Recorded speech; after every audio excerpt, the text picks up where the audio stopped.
Assalamualaikum warahmatullahi wabarakatuh. Innal hamdalillah nahmaduhu wa nasta'inuhu wa nastahdihi wa nastaghfiruh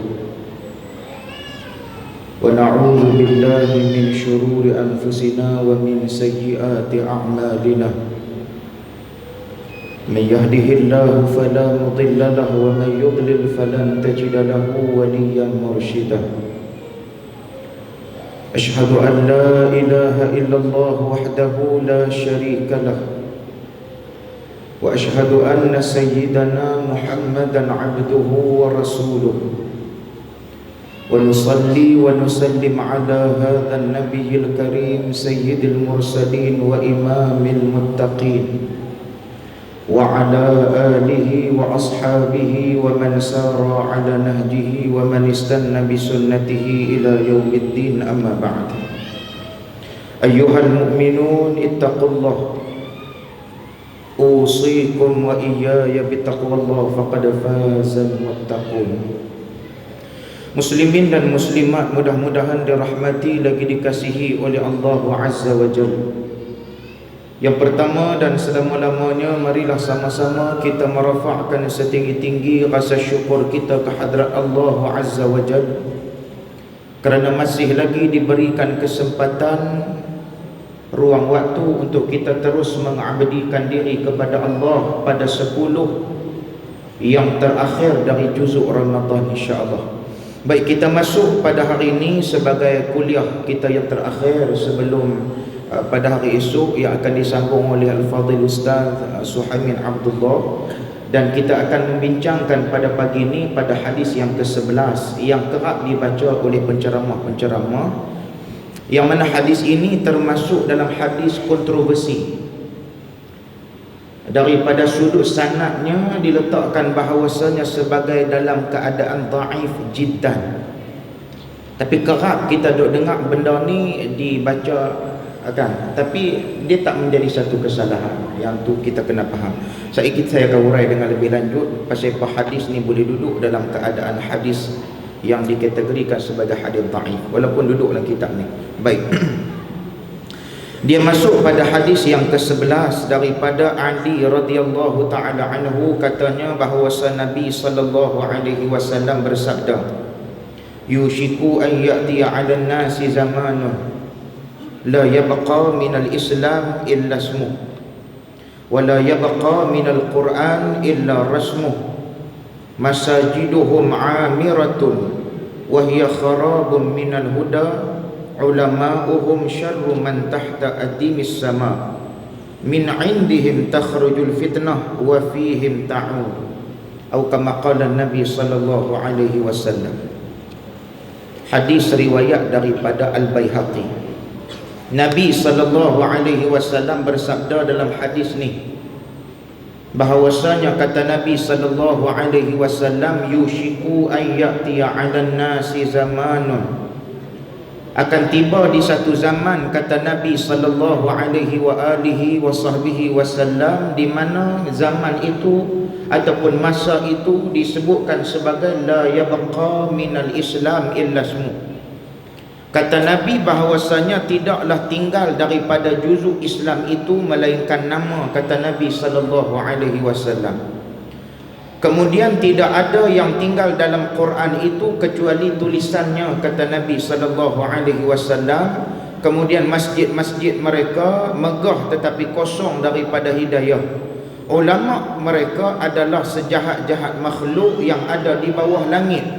Dari mereka lah keluar fitnah dan kepada mereka itulah fitnah akan kembali. Baik, hadis ini kalau kata kita lihat, dia tersebut di dalam Biharun Anwar yang menjadi sumber bagi mazhab Syiah. Ini bagi ahli ilmu dia kena tahu. Orang yang mengaji bila sebut kata hadis pun tuan-tuan kena tengok daripada sudut keaslian hadis tersebut. Walaupun ada disebut dalam Al-Kamil, pernah disebutkan oleh Ibn Adi dan juga Al-Baihaqi, tetapi sanad daripada sudut rawi itu dipertikai. Yang hadis ni dipertikai daripada sudut rawi dia, iaitulah yang bernama Abdullah Abdullah bin Dukain. Dia ni satu orang yang diletakkan dia dalam martabat yang menyebabkan hadis tadi berada dalam keadaan yang dhaif. Maka disebutkan oleh Al-Imam Abu Zur'ah, dia kata bahawasanya dengan itu hadis ini, dengan sebab ada beberapa orang rawi antaranya Abdullah bin Dukain ini, maka menyebabkan hadis tadi termasuk dalam keadaan hadis yang dhaif jiddan.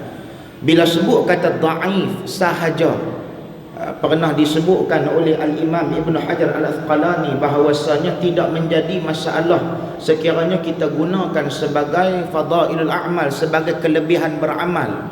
Sebab dalam kitab Muntakah Hadis ataupun dalam kita duk baca tabligh punya tu, yang ghalibnya dibaca Muntakah Hadis atau fadail amal itu sendiri, lebih kurang dalam 78% mengandungi adalah hadis yang sahih. Tetapi daripada sudut dia punya syarah dia tadi itu, maka ada tersebut di dalam hadis-hadisnya adalah hadis-hadis yang dhaif. Tetapi kalau kata dhaif jiddan ini, maka para ulama hadis melarang untuk kita menyampaikan benda tersebut, sebab tidak ada manfaat seperti mana yang berlaku kepada hadis yang dhaif. Maka sebab tu daripada sudut hadis, kalau kata kita mengaji daripada sudut kesahihan hadis, kita mesti kena jelas benda ni betul ke benda tu dibawa daripada Nabi sallallahu alaihi wasallam. Kalau kata kita petik nama seorang ulama tu tadi, betul ke ulama tu yang kata? Macam dalam kitab Usul Kahfi Syiah, tentang bisa buka dalam kitab Usul Kahfi Syiah. Usul Kahfi Syiah ni semua dia pibuh nama Ali, lepas pada tu dia pelekat buah nama Ja'far Sadiq, padahal depa tu tak kata pun. Depa pi claim kata Ja'far Sadiq tu kata, depa pi claim kata Ali bin Abi Talib kata. Ni yang berlaku ni, yang kata puak-puak Syiah ni, depa ada kitab depa sendiri juga. Maka sebab tu kita pada hari ni dalam nak menerima sesuatu hadis, maka tolong kita berhati-hati. Antaranya lagi yang kadang-kadang jadi masalah juga sekarang ni, bila kata masuk dalam bulan Ramadan, mereka nak galakkan orang berbuat ibadah kepada Allah, sehingga kadang-kadang dia melampau sangat. Mereka bawa mai sampai buat print out elo-elo apa semua ni, mereka bubuh pula hari pertama pahala sekian, hari kedua pahala sekian, hari ketiga pahala sekian. Kita baca-baca tu pun punya seronok buat ibadat ni, tapi hakikat kita buat ibadat tadi bukan kerana Allah, tapi pasal benda hak dia beritahu tadi. Sebab tu kalau kata disebutkan oleh Al-Imam Ibn Jauzi dan juga pernah dinakalkan daripada Al-Imam Suyuti, dia kata bahawasanya idza ra'aital hadis, apabila kamu melihat kepada sesuatu hadis itu, kata Al-Imam Suyuti, dia kata bahawasanya yukhalliful ma'qul, bahawasanya kalau kata benda tu tadi bertentangan ataupun ada perselisihan dengan nas ataupun Al-Quran itu sendiri, ataupun yunaqidul mawqud, ataupun disebutkan sebagai yubairul usul. Kalau kata ada tiga perkara ini, maka meletakkan hadis tadi dalam keadaan fa'lam annahul hadithu dhaif. Maka kita kena tahu bahawasanya apabila ada percanggahan daripada sudut hadis dengan Al-Quran, kemudian tidak pun dia ada percanggahan daripada sudut teks hadis yang asal, dia ada percanggahan dengan hadis-hadis yang sahih, maka ini perkara yang meletakkan hadis tadi sebagai hadis yang maudhu'. Maka kata Nabi sallallahu alaihi, maka kata Al-Imam Suyuti, fa'lam annahu al-hadithul maudhu'. Maka benda itu tadi adalah satu-satu perkara yang direka-reka, yang dibawa datang dan diletakkan atas nama Nabi Muhammad sallallahu alaihi wasallam. Maka kita dalam pada kita nak beramal ini tadi, kita mesti kena jelas tentang sesuatu perkara yang hendak kita amalkan. Maka disebutkan dalam hadis ni, dah ada kita baca pilah. Dia kata bahawasanya yushiku an ya'tiya 'alan nasi zamanun la yabqa minal islam illa ismu. Tak tinggal daripada Islam itu melainkan nama, kata Nabi sallallahu alaihi wasallam.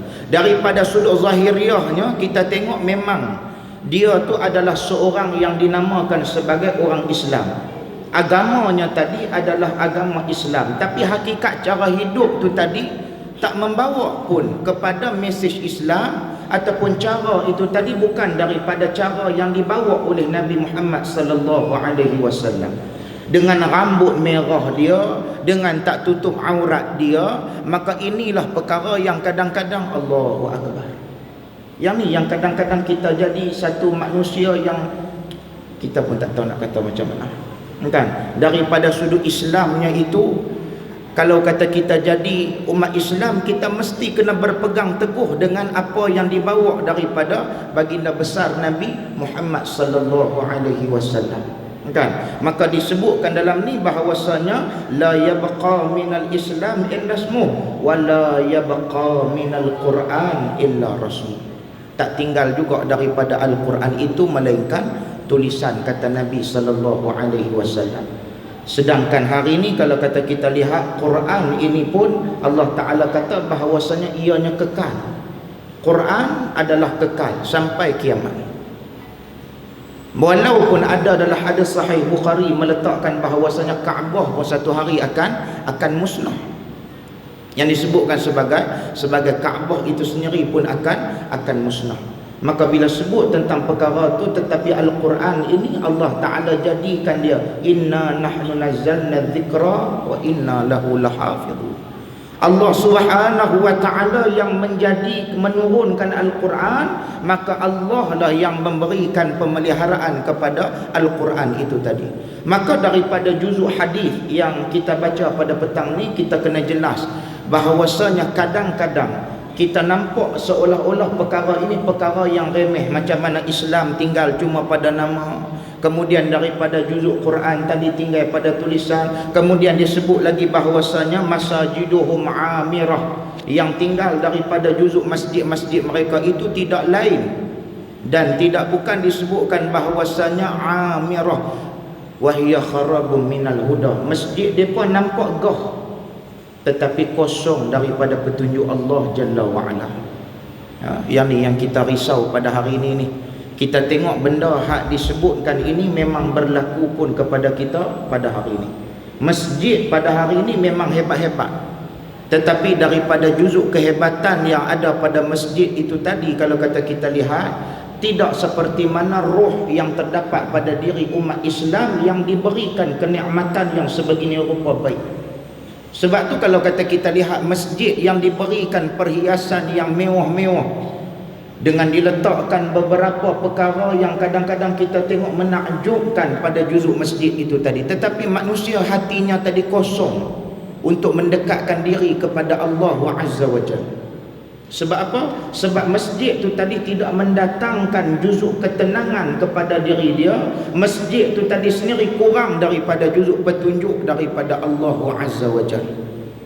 Sebab tu kalau kata kita lihat pada hari ini ni, umat Nabi Muhammad sallallahu alaihi wasallam dengan umat yang sebelum daripada ni, masjid kita jauh berbeza. Masjid zaman Nabi, sebab tu ada Arab Badui yang dia pernah masuk kencing dalam masjid Nabi sallallahu alaihi wasallam. Pasal apa yang dia boleh masuk, yang dia boleh kencing dalam masjid Nabi? Sebab masjid pada waktu itu tidak menampakkan ia adalah satu masjid. Maka syiar pada waktu itu cuma bergantung kepada juzuk azan dan juga salat jamaah. Tetapi kita pada hari ini siap dengan kubah, kita hari ini siap dengan rupa masjid yang kemah, yang elok. Sebab tu apabila sebut kata jadi umat baginda besar Nabi Muhammad sallallahu alaihi wasallam, perkara yang kita kena risau sungguh-sungguh pada hari ini adalah tentang kedudukan yang disebutkan kepada kita pada hari ini. Kemudian dia kata lagi bahwasanya ulama'uhum syarru man tahta adimis sama. Yakni ulama-ulama yang hidup pada zaman ni adalah sejahat-jahat makhluk yang ada di bawah langit Allah Azza wa Jalla. Ulama ni ramai. Bila sebut kata orang-orang yang menjadi menjadi alim daripada sudut keagamaan dia tadi. Tapi bila sebut tentang persoalan keagamaan dia hebat, dia pergunakan untuk keduniaan dia semata-mata.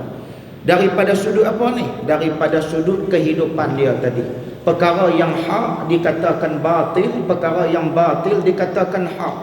Macam hari inilah kalau kata orang turun untuk protes benda-benda tertentu, orang buat demonstrasi aman, orang buat demo, maka disitulah mula keluar hadis-hadis Nabi sallallahu alaihi wasallam bahawasanya Nabi sallallahu alaihi wasallam tidak pernah berdemo.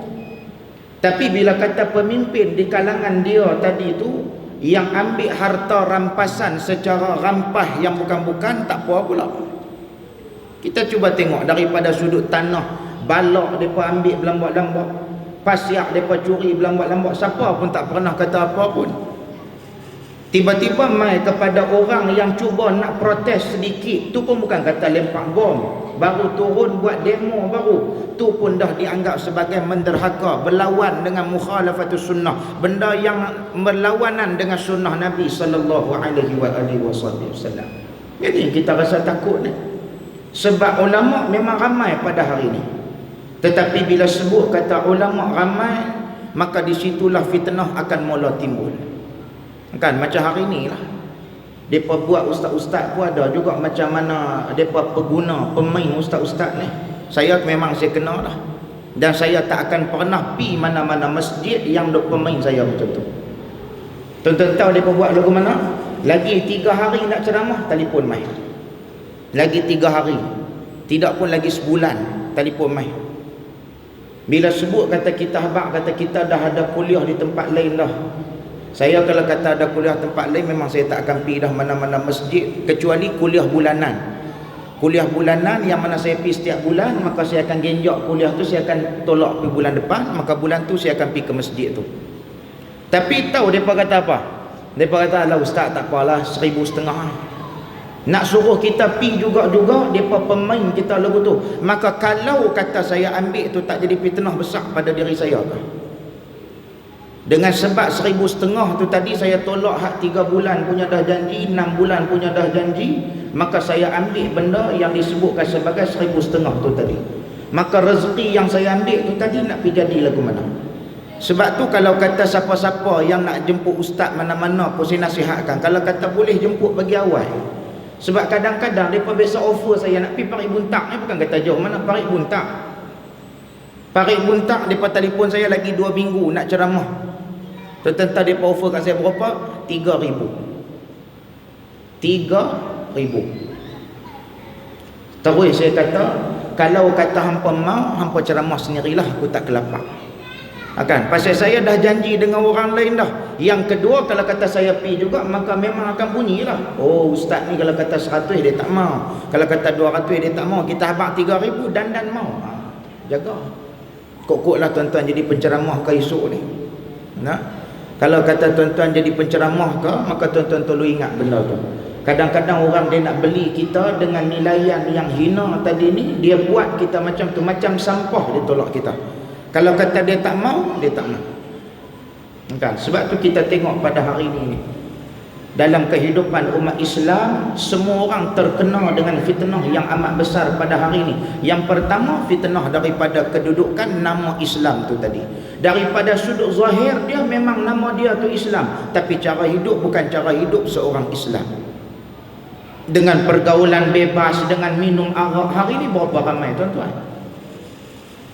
Kemarin waktu saya pergi satu kilang belah Kuling, Inokom, sampai awal saja saya duk pergi meronda belah kita panggil belah Padang Serai. Bila kata meronda belah situ tu ada kedai kecil-kecil, rupa-rupanya siap duk meniaga nasi lagi. Lori-lori ni pakat-pakat duk pergi berhenti apa semua, berhenti beli pula nasi itu, bungkus dengan beg plastik hitam. Ni kalau kata hang tu gentleman, tak payahlah duk bungkus dengan plastik hitam, mata kedarah kat situ. Kita bulan puasa ni 2 benda kita, satu kita lemah, satu kita kuat. Al-Quran kita nanti lemah sungguh dengan Al-Quran. Tapi kalau kata al-mata kedarah, nombor 1 kita sanggup kita jadi umat yang disebutkan sebagai memperjudikan nama agama Allah Subhanahu wa ta'ala. Berjalan merata ni, dia tengok merata, maka dapat macam-macam. Last kali tadi bila sebut tentang kedudukan kita yang duk keluar merata ni tadi, maka kita tengok pelbagai jenis manusia. Ada yang kadang-kadang tu beriman, ada yang kadang-kadang penjudi agama Allah, ada yang kadang-kadang kufur dengan Allah Azza wa Jalla, macam-macam. Sebab tu kita yang jadi umat Nabi Muhammad sallallahu alaihi wasallam pada hari ini, kita kena nilai balik Islam yang ada pada diri kita pada hari ini tu kita bawa pergi ke mana? Adakah Islam yang kita bawa ini selaras yang dihasratkan oleh Nabi sallallahu alaihi wasallam dan juga Allah azza wajalla? Yang kedua, Quran yang Allah Taala turunkan kepada kita pada hari ini. Kita akan mula baca Quran bila? Apabila berlaku beberapa perkara. Antaranya ni apa dia ni? Yang disebutkan tentang kedudukan Al-Quran hilang daripada juzuk. Kan baru ni riuh. Riuh kata Quran hilang. Tubuh Suruhanjaya diraja untuk cek macam mana Quran ni boleh hilang. Rupa-rupanya ink pula tak berkualiti. Tak ada orang baca Quran pula. Duk ingat kot nak kiamat dah. Rupa-rupanya mai tang situ ink tak berkualiti, tak ada orang nak baca Quran dah. Kan? Jenis tu. Kita suka benda-benda pelik. Benda-benda pelik je kita cukup suka. Bila sebut kata esok jadi sejadah berdiri, pakat-pakat nak baca Quran lah masa tu, masjid pun penuh. Bila kata sejadah duduk-duduk elok lagu ni, maka kita pun tak baca dah Quran. Dia jadi lagu tu. Akan mai kepada kita ni satu masa kehinaan yang menimpa diri kita. Maka kemudian dia kata lagi bahawasanya ulama yang mengikut gaya hidup mewah itu sudah pasti bersifat tamak dan tidak pernah merasa dengan cukup. Sebab tu saya selalu pesan, orang-orang agama ni dia tak boleh tetap harga. Tahu? Tak boleh duk tetap harga. You bagi ceramah 1 jam berapa ringgit you kena. Tak ada. Hari ni bila sebut kata, saya takut bila kata kita duk bagi ceramah ni jadi satu sumber pendapatan yang kuat pula dah. Bukan satu sumber pendapatan yang sampingan ke apa ke, bukan dia, tapi jadi satu sumber yang kuat pada hari ni. Bila sampai kepada satu masa nak berceramah, boleh kalau kata nak panggil saya, tapi kena bayar 1,500 lah. Kena bayar 1,500. Tidak pun kalau kata nak panggil saya paling kurang 800. Ada pula rate dia pula. Tambah kalau kata dah masuk televisyen, fitnah cukup besar. Kalau kata masuk TV ni, kalau kata orang tu dia boleh kawal lagi diri dia untuk berada pada landasan Allah Azza wa Jalla, selamatlah orang tu. Tapi kalau kata baru keluar 2-3 kali dalam tanyalah ustaz pun tiba-tiba letak harga, lahir daripada program-program reality TV dan seumpamanya, tetap dah harga sampai 1,300 sekali ceramah. Kalau kata keluar daripada Pulau Pinang tu ada 2,000. Awak pergi jadi lagu ni. Agama bukan dia benda yang boleh dinilai bagi. Tak boleh. Kalau kata orang tak mau bagi pun kita nak kata apa? Saya biasa mereka panggil ceramah di Pahang. Tuan-tuan tahu mereka bagi berapa ringgit? 50 ringgit. Takkan saya nak pergi minta lagu main duit tak cukup ni. Nampak sangat kebuta perutan saya tu. Kan? Nampak sangat agama ni dah jadi macam mana bahang wang ringgit. Sebab tu kita pada hari ni bila sebut tentang persoalan, kalau kata kita jaga sungguh apa yang diberikan oleh Allah Subhanahu wa taala, memada Allah Taala jaga kita, sudahlah. Allah Taala jaga kita, dia yang akan mencukupkan segala-galanya bagi kita. Sebab itulah dalam surah At-Talaq, ayat yang kita duk kata sebagai ayat apa? Ayat 1,000 dinar. Wa man yattaqillah yaj'al lahu makhraja. Siapa-siapa yang bertakwa kepada Allah, Allah Ta'ala akan buka seluas-luasnya. Yaj'al lahu makhraja. Allah Ta'ala akan buka seluas-luasnya jalan kepada dia. Wa yarzuquhu min haitsu la yahtasib. Allah Ta'ala akan berikan pula daripada jalan yang memang dia sendiri tak pernah sangka pun benda tu dia boleh dapat, dengan syarat dia apa dia? Wa man yatawakkal 'ala Allah fa huwa hasbuh. Dia rasa cukup Allah tu bagi diri dia, cukup dah. Sebab hari ni kalau kata kita kejar sampai 5,000, tuan-tuan rasa cukup ke gaji 5,000 lah? 5,000 bukan orang kaya lah ni. 5,000 baru dalam kategori sederhana. Gaji 5,000 lah ni. 3,000 kalau kata duduk dalam negeri Pulau Pinang ni, dia jatuh dalam kategori miskin bandar. 3,000 dalam Pulau Pinang ni miskin bandar. Tentang sewa rumah lah ni berapa sebulan? Paling lekeh pun RM500. 500. Kalau kata belah tanah besar ni, belah pulau ni pakai tak ada 500. Rumah pelik cabuk pun ada 1,900. 900, 1000, 1100 lagu tu. Tak tolak lagi duit rumah, tak tolak lagi duit kereta. Sebab tu yang nak bagi cukup ni adalah Allah Jalla wa'ala. Dia saja hak nak bagi kita rasa cukup. Sebab tu ada orang yang kadang-kadang daripada sudut hidup dia tadi, dia tak gunakan agama dia, tak apa, dia selamat. Tapi kalau kata orang agama mula join dengan perkara-perkara keduniaan ni tadi, kita rasa takut. Kalau kata usaha dia sendiri, dia nak hidup mewah, tak salah.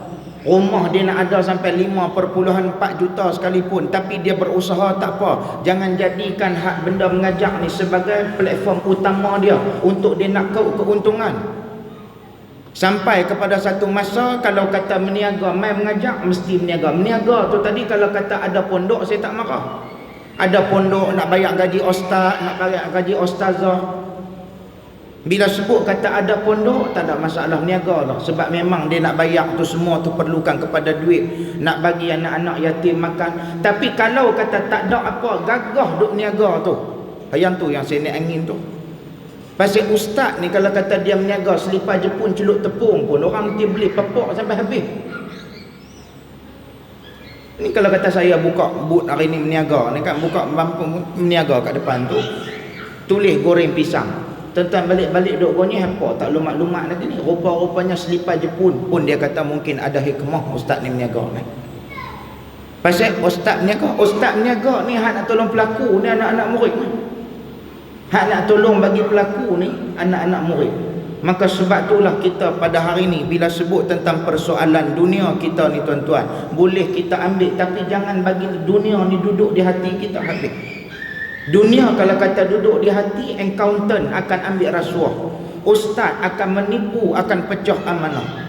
Semua orang, doktor ke, engineer ke, lawyer ke, cikgu ke, siapa pun akan wujud yang dikatakan nilai pecah amanah pada diri dia tadi. Sebab apa?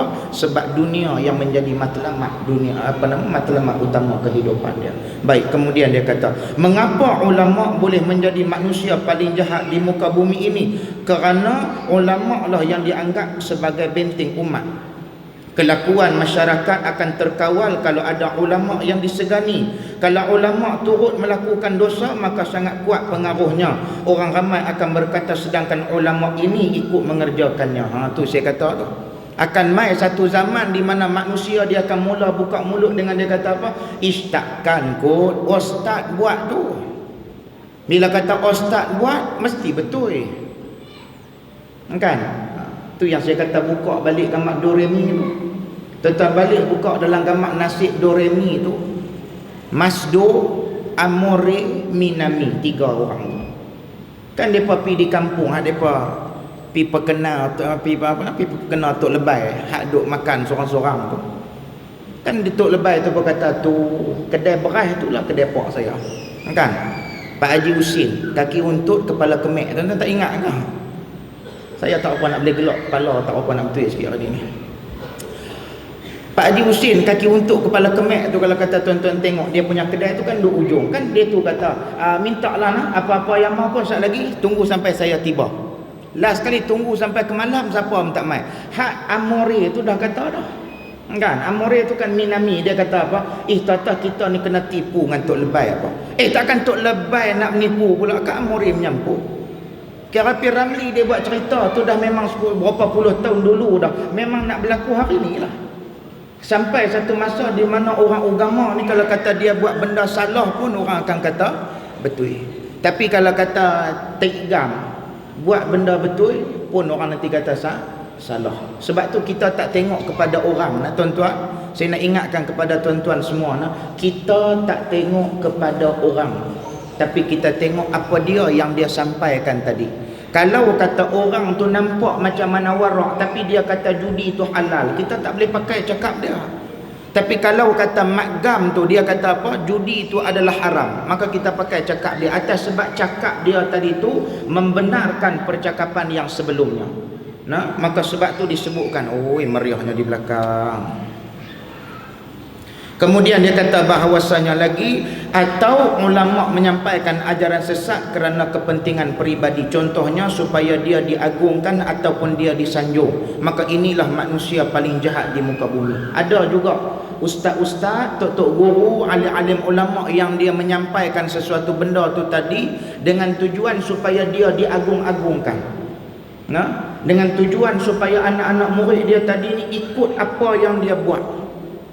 Dia berzikir, anak-anak murid dia berzikir. Dia berzikir tu tadi betul ke kerana Allah Subhanahu wa taala? Kita kena ingat nak, bila sebut tentang persoalan hak kita duk buat pada hari ni Allahu Rabbi, kita kena letakkan dalam diri kita, betul ke aku buat ni kerana Allah Azza wa Jalla. Tu mesti kena ada dalam hidup kita pada hari ni. Bila sebut tentang persoalan kita salah gunakan agama, ini yang kita akan amat-amat kita perlu risaukan pada hari ini. Dia kata sampai satu masa di mana ulama menyampaikan ajaran sesat kerana kepentingan peribadi, sampai benda tu salah pun dia akan katakan betul, supaya apa? Dia ada pengikut. Macam saya kata lah, kita hari ni benda hak betul kita tak mau dengar. Ceramah agama lagu ni bukan orang mau dengar ni. Tapi kalau kata buat main ceramah hulak, tuan-tuan tahu ceramah hulak? Hak dia duk buat main dekat rock walk, dia buat main dekat apa nama ni, stadium punya sebelah ke mana ke. Depa nanti duduk, depa nanti buka ulak 2-3 tong, depa nanti ceramah, cakap yang nu, cakap yang nu, cakap ni hingga kemas saja. Ayat Quran ni hingga bersulam dengan depa punya cakap tu seolah-olah ulama. Maka orang akan berkumpul tunggu dekat ulak tu tadi. Pasal apa? Pasal mereka habak kata sat lagi nanti keluar main ulak macam ni, sat lagi kepala lagu tu, ekor lagu ni, semua bakat-bakat tunggu. Maka bila sebut tentang perkara ni lah yang menjadi ancaman kepada kita pada hari ini, apabila kita mendengarkan sesuatu bukan daripada yang dibawa daripada Al-Quran ataupun hadis baginda Nabi sallallahu alaihi wa alihi wasallam, maka sebagai khulasah daripada hari ini, maka kita yang berpegang teguh kepada ajaran baginda Nabi sallallahu alaihi wasallam mesti kita kena teguh berdiri di atas satu landasan, iaitulah keredaan Allah Azza wa Jalla. Manusia ni dia nak terima kita ke, dia tak mau terima kita ke, dia punya suka. Sebab ada hadis yang kata Nabi, bada'al islamu ghariban wa sayaudu kama bada'a ghariban fatuba lil ghuraba. Ni sampai kita satu masa kita akan jadi kumpulan ghuraba. Ghuraba ni siapa dia? Orang yang dipandang aneh, orang yang dipandang pelik, orang yang dipandang betul ke dia ni? Pasal tok nenek kami duk buat lama dah. Pasal kita ni yang paling kuat tok nenek, Quran, sunnah. Kan? Yang tu kita, sumber hukum kita tu pada hari ini bila sebut tentang persoalan sumber hukum kita, tok nenek tu nombor satu. Tok nenek dah tengok dah, baru tengok Quran. Yang kedua baru kita tengok kepada hadis Nabi sallallahu alaihi wa alihi wasallam. Yang ni yang jadi agak-agak kelam kabut ni. Pasal kalau kata tok nenek tu tadi buat benda yang tak bercanggah dengan Quran hadis tak apa. Tapi kalau kata dia buat sesuatu yang bercanggah dengan Quran, yang bercanggah dengan hadis Nabi sallallahu alaihi wasallam, maka kita juga akan tolak benda tu. Sebab akhir zaman ni kalau kata kita ikut syariat habis. Tuan-tuan, tubuh satu persatuan NGO, orang bagi peruntukan, tiba-tiba tak tahu nak buat apa duit tu, buat meeting. Buat meeting, mereka kata tak apalah kita buat kambing bakar, lepas tu kita buat sikit apa nama ni, clubbing apa ke sikit lagu tu, menyanyi-menyanyi sikit, baru dia nampak rock tu. Tapi bila sebut kata seorang lagi pula pihak bang, tak payahlah kot, kita bagi ada berkat sikit, kita buat ceramah agama lah. Hak ceramah agama tu nanti kena bu sampai 400 kali. Tapi kalau kata hak kawan yang nak buat dengan disco, dengan clubbing, dengan apa, minum arak apa semua ni, dia nanti nampak seolah-olah hebat. Hari ni macam tu lah. Untuk mendapatkan projek jutaan ringgit, manusia sanggup menggadaikan Islam dia dengan diminum arak ni tadi. Allahu Akbar. Inilah yang dia takut. Bukan setakat dosa arak yang kita takut, lebih daripada dosa arak, lebih daripada dosa kita mencuri, berjudi, itu yang kita takut adalah yang disebutkan sebagai dosa syirik kepada Allah Subhanahu wa taala.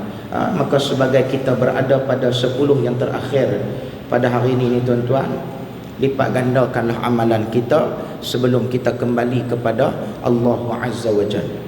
kembalilah kita kepada Allah Subhanahu wa taala dalam kerangka kita mendapatkan keredaan yang hakiki. Nah, insya-Allah kita berjumpa di lain waktu dan ketika. Saya minta ampun dan maaf. Terima kasih kepada tuan-tuan yang selama ni sudi tunggu dalam kuliah kita. Mudah-mudahan perbincangan kita ini memberikan manfaat kepada kita, insya-Allah. Saya ikut hari ni, saya tak mau main dah, tak larat sangat dah. Tapi dah hari last ni saya terpaksa main juga sebab nak tutup dengan hadis yang saya rasakan benda ni sangat-sangat penting, hadis ni. Sebab apa tuan-tuan? Sebab penceramah-penceramah banyak duk baca hadis ni, seolah-olah hadis ni adalah hadis yang sahih. Sebaliknya hadis ini berada dalam kategori hadis dhaif jiddan. Atau kita sebagai orang-orang yang berilmu, maka neraca kita adalah neraca ilmu, bukanlah sesuatu yang kita sebutkan sebagai ikut-ikutan. Kita tak mau jadi orang ikut-ikutan taklid. Kita nak orang yang membuat sesuatu berdasarkan kepada neraca ilmu. Nah, mudah-mudahan kita semua diberkati oleh Allah. Saya minta ampun dan maaf andai kata ada terkasar bahasa, terlanjur bicara dalam kuliah kita pada hari ini. Sesungguhnya yang baik itu datang daripada Allah, salah dan silap kelemahan diri saya sendiri. Siru ala barakatillah. Selamat hari raya, maaf zahir dan batin. Tak lambat dah lah kan, kira duk ucap awal-awal pun kira gagah lah kan. Pasal apa? Pasal lepas pada ni tak ada dah. Selamat hari raya, maaf zahir dan batin. Assalamualaikum warahmatullahi wabarakatuh. Macam nak minum ayak kan. Depa duk